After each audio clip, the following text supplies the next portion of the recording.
Teknologi era Majapahit ternyata lebih modern dari Barat. Membahas teknologi Majapahit pada dasarnya tidak lepas dari penerapan etika Jawa kuno yang diterapkan masyarakat Jawa termasuk Majapahit. Dalam catatan dinasti Cina, Jawa lah yang dicatat mengirim armada dagang ke Cina untuk pertama kalinya dari Nusantara.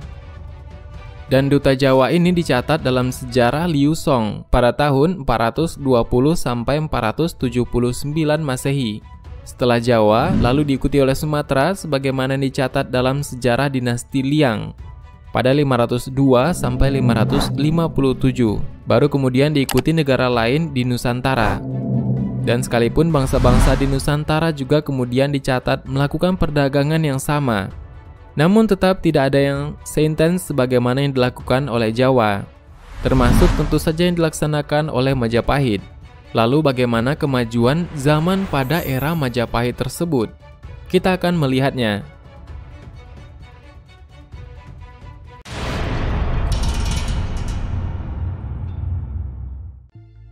Teknologi perkapalan. Kapal di Majapahit terdiri dari 3 tipe, Jung, Malangbang, dan Kelulus. Dan kapal ini ternyata memiliki kemiripan dengan data Portugis tentang kapal Demak. Menurut data Portugis, kapal Demak dicatat juga memiliki 3 tipe, Junco, Pangajava, dan Lancaras. Adanya kemiripan pengucapan dan ketiga tipe kapal tersebut sangat dimungkinkan jika kapal Demak merupakan kapal kelanjutan dari kapal Majapahit ini. Kapal tipe Jong dicatat Gaspar Correia, seorang penulis sejarah Portugis pada awal abad ke-16, lebih besar dari kapal tertinggi dan terbesar Portugis, yaitu Flor de la Mar. Dan Gaspar Correia melukiskan tingginya Jong dengan menyebutkan bagian belakang kapal Flor de la Mar yang sangat tinggi, hampir tidak dapat mencapai jembatan kapal Jong ini. Dan ternyata panjang kapal Jong dibandingkan dengan kapal Flor de la Mar diperkirakan sepanjang 80 meter hingga 300 meter. Itulah panjangnya kapal Jong tersebut. Tentunya jika benar panjangnya kapal Jong ini bisa mencapai 300 meter, maka panjang kapal ini lebih besar dari kapal Titanic yang karam pada awal abad ke-20. Bahkan setara dengan kapal induk Amerika Serikat pada saat ini. Dan bangsa Eropa kiranya tidak mampu mengadopsi teknologinya, termasuk bangsa lainnya di Asia. Karena kapal Amerika Serikat pada abad ke-19 bernama Great Republic masih dinilai belum mampu memecahkan sistem teknologi yang berada pada Jong ini, dan hanya mampu membuat kapal sepanjang 100 meter. Dan ukuran dan konstruksi Jong Jawa membutuhkan keahlian dan material yang belum tentu dapat diperoleh dari banyak tempat. Oleh karena itu, Jong Java raksasa hanya diproduksi di 2 tempat di sekitar Jawa. Dan tempat itu adalah di pantai utara Jawa, di sekitar Cirebon dan Rembang, yaitu Demak, di Selat Muria yang memisahkan Gunung Muria dengan Pulau Jawa, dan juga di pesisir selatan Kalimantan, terutama di Banjarmasin dan pulau-pulau sekitarnya. Dan tempat ini sama-sama memiliki hutan jati.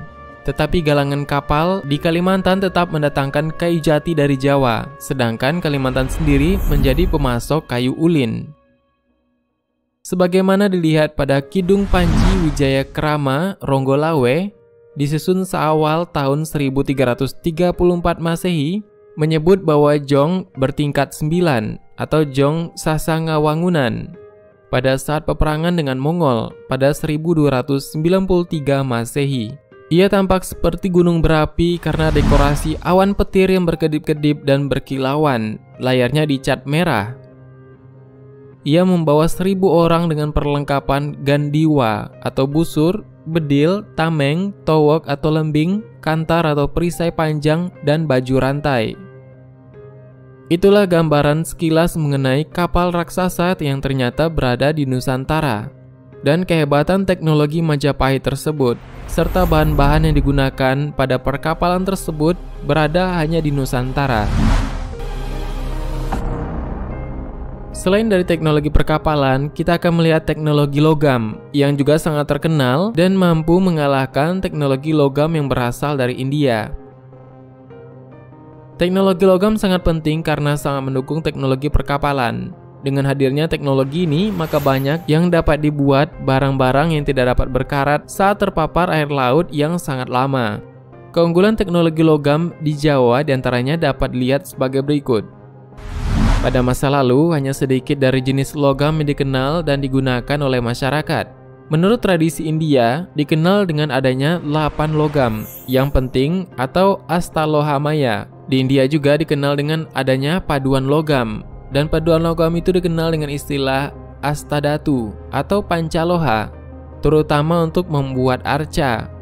Dibandingkan dengan India, Jawa kuno mengenal logam yang lebih banyak dari India, dan beberapa logam tersebut adalah berbagai jenis baja. Ini diketahui yaitu waja atau baja, malela atau baja malela, baja tumpeng, dan selain itu ada juga logam purasani, yaitu nama jenis besi, dan datu, yaitu hasil tambang.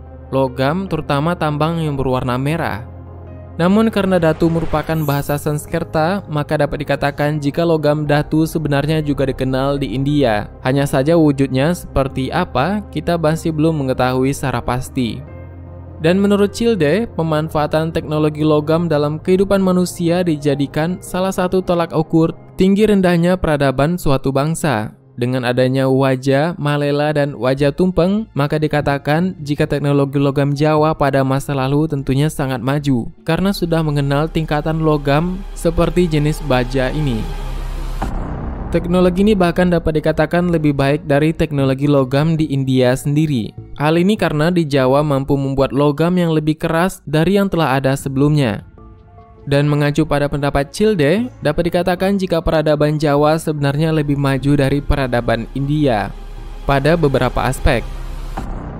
Seperti keris Majapahit yang umumnya menampilkan besi dengan kualitas istimewa, yang bisa dikatakan tiada tandingnya jika dibandingkan dengan keris-keris yang disebut berasal dari Mataram di Jawa Tengah dan lain sebagainya. Walaupun demikian, tidak pernah disebutkan dari manakah asal besi yang berada pada Majapahit atau berbahan logam yang dipakai oleh empu-empu Majapahit pada masa lalu. Memang, Jawa terkenal dengan hasil kerajinan besinya yang sangat indah, dan keris serta pedangnya juga diekspor hingga sejauh India. Meski demikian, tidak pernah disebutkan bahwa di Jawa memiliki tambang biji besi.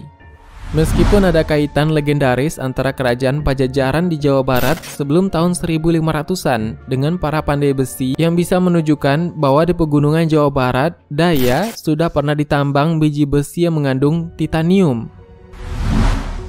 Namun tidak ada bukti bahwa industri keris di Majapahit atau kerajinan besi Jawa sesudahnya memperoleh bahan besinya secara setempat atau di sekitar sana. Dan diketahui bahwa di Borneo atau Kalimantan dan Sulawesi hampir menjadi pemasok sebagian besi yang diolah di Jawa. Dan ini tentunya sangat menarik.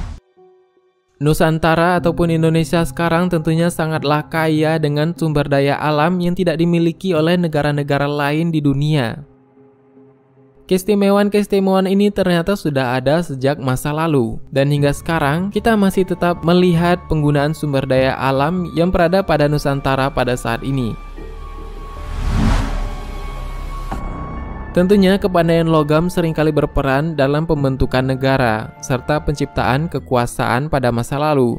Maka tidak heran jika keahlian mengolah, menempa, bahkan dari mana bahan yang mereka olah dan tempa itu berasal disembunyikan oleh kerajaan-kerajaan di masa lalu. Dan hingga sekarang pembuatan-pembuatan seperti keris dan lain sebagainya tentunya sangat sedikit yang bisa menirukan, dan pengetahuan pada masa lalu tentunya masih terkunci secara mendalam dan masih belum bisa diketahui secara luas oleh masyarakat umum.